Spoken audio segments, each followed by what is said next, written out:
Барлықтарыңызға сәлем, қайырлы күн. Мен YouTube каналым оқырмандары, менің каналыма қош келдіңіздер. Бүгін біз осындай өте дәмді беляши дайындайтын боламыз. Қамырының барлығы жұмсақ, ішінің барлығы толық піскен, үлпілдеп, фаршы да шикі болмай шығатын беляши дайындайтын боламыз. Ең алдымен қамырымызды жақсылап көтеріліп ашытып аламыз. Толық құрамын описание бөліміне жазып кететін боламын.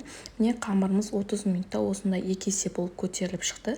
Енді қамырымызды ыдысымыздан шығарып, бірнеше майда бөліктерге бөліп аламыз. Өз қалауларыңызша майда немесе сәл үлкенірек қып қалауларыңызша бөле бересіздер. Қамырларыңыздың дәл осылай 30 минутта тез көтеріліп әрі 2 есе көтерілуін қалайтын болсаңыздар, міндетті түрде қамырымызды біріктіріп илеп болған соң микроволновкаға, микротолқынды пешке салып қойып қоямыз.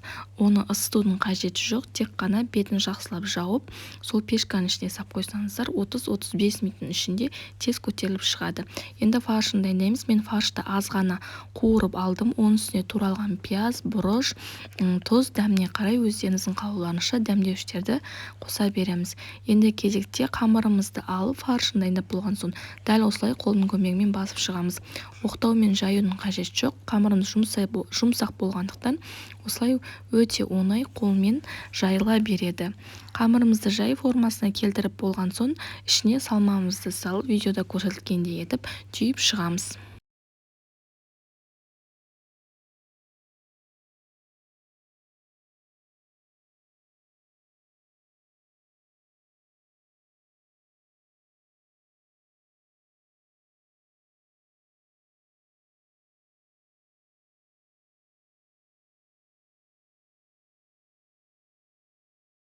Беляшиларымыздың барлығын түйіп дайындап болған соң бетін жауып майымыз қызғанша 15-20 минутқа қойып қоямыз. Қамырымыз тағы да көтерілетін болады. Енді кезекте табамызды қыздырып, оның үстіне майымызды құйып, бірінші кезекте қатты қыздырып, сосын орташа отқа қойып қоямыз. Қатты пісіп кетсе, ортасы шикі болып қалады. Кезекпен осылай салып, екі шеті қызарғанша пісіріп аламыз.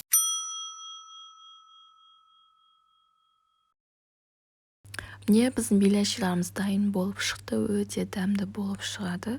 Әрі жұмсақ, үлпілдеп тұр, ортасының барлығы толық піседі. Сіздер де міндетті түрде жасап, өз ойларыңызбен комментария бөлімінде бөлісіп кетіңіздер, және де менің каналыма тіркеліп, қолдау көрсетіп кетіңіздер. Рахмет.